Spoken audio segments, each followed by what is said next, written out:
स्वानंदी, स्वानंदी, हाय. कुणाच्या सांगण्यावर सगळी व्यवस्था बदलतीस तू? कोणाशीच नाही, मी माझंच ठरवलं. तेच विचारतीये का? सॉरी, तुम्ही सगळं तुमच्या सोयीनुसार लावून ठेवलं होतं ना. मी नसताना सगळं जेवण तुम्हीच करत असाल ना, ते लक्षातच आलं नाही माझ्या. पण आता आले ना मी, आणि तसंही आता मी आणि वहिनीच जेवण करतो, तर म्हणून म्हटलं आमच्या सोयीनुसार सगळं लावून ठेवतो. म्हणजे आता किचन मध्ये मी यायचंच नाहीये का? हो चालेल ना, तुम्ही कशाला येता किचन मध्ये? आणि मी आणि वहिनी आहोतच, आम्ही सगळं करू, तुम्ही नका येऊ किचन मध्ये. स्वानंदी, आनंदी काय बोलतेस तू? आईने किचन मध्ये यायचं नाही? या घरावर तिचाही हक्क आहे, तर तिचा हक्क आधी आहे. आणि पहिला सांगतेस किचन मध्ये येऊ नको. तुम्हा पुरुषांना ना बायकांचे कष्ट दिसतच नाही. किती वर्ष झाले आई किचन मध्ये राब राब राबतायत, त्यांना थोडा तरी आराम नको का? आणि आता मी आणि वहिनी दोघी आहोत ना, म्हणून म्हटलं तुम्ही किचन मध्ये येऊ नका. अगं पण तिची इच्छा.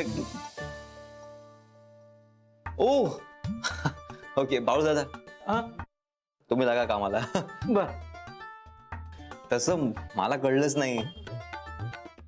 हा, कोण म्हणतं आम्हाला म्हणे कोणी सुना मिळत नाही? अरे आई, तुझी सून बघ किती गुणी आहे. तिला किती काळजी बघ तुझी. ती तुला म्हणते आराम कर, तिला काम करायचंय बघ. खरंच आहे,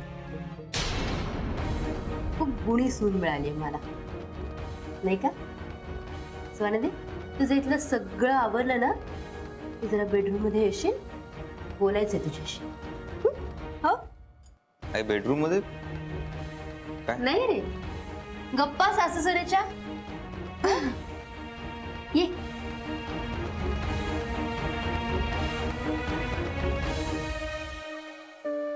तिचा मूड ठीक आहे ना? हो. चिडली नाहीये ना? नाही चिडल्या नाही येत त्या. आणि तुम्हाला तर माहितीये ना, त्या अशा पटकन बोलून टाकतात, पण त्यांच्या मनात काहीच नसतं. हा, तिच्या मनात कसं काही असेल? तिला सून मिळाली ना गुणी तुझ्यासारखी. हा. हो जाऊ. अरे आय. हा हा हा? बर बाळू दादा, कानावर हात ठेवा.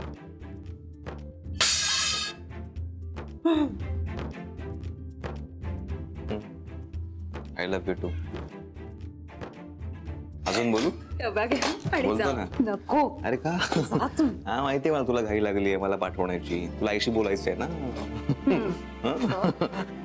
Bye bye. थँक्यू बाळू दादा. बाळूदादा, आता बाळूदादा हात काढा, हात काढा कानावरचे. बाळूदादा तुम्ही पण. हो हो.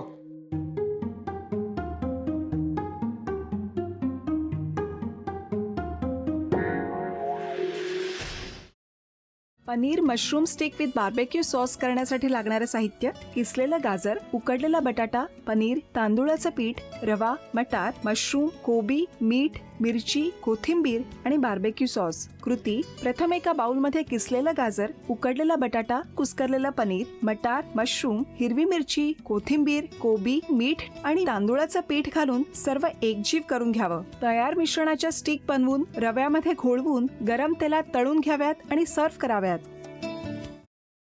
मामी, कोणता भक्त हाक मारतो आहे?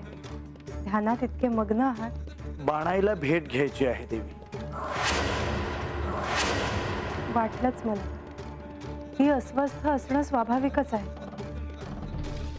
तिच्या दृष्टीने हे सारंच गोंधळून टाकणार आहे. अशा वेळी तिला तुम्हाला किंवा मला भेटावं असं वाटणं हे स्वाभाविक आहे. नमस्ते अंकल जी, वो हमें आपसे. कशा करता आलास तू इथे? विकीची चाळी करायला? काय समजतो काय स्वतःला तू? अरे आजारपणात माझा जीव वाचला म्हणून घरातल्या पोरी बाळींवर. अरे कुठून कुठून येता तुम्ही, नाही ते उद्योग धंदे करता इथं. खपवून घेणार नाही मी सांगतो तुला. मी फार वाईट माणूस आहे, लक्षात ठेव. हा, पोलिसात देणार होतो तुला. केवळ विकी आडवा आला म्हणून लक्षात ठेवलं, ते इथून दिंड काढणार होतो तुझी मी.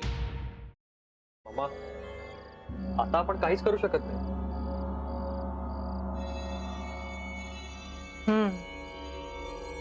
पण आर्चीज, हे असं कसं शक्य आहे? आपण तर सगळे आवाज रेकॉर्ड केले होते ना, राईट? हो. मग हे असे कोणते आवाज रेकॉर्ड झाले जे आपल्याला ऐकूच आले नाहीत? I mean, how can it be possible?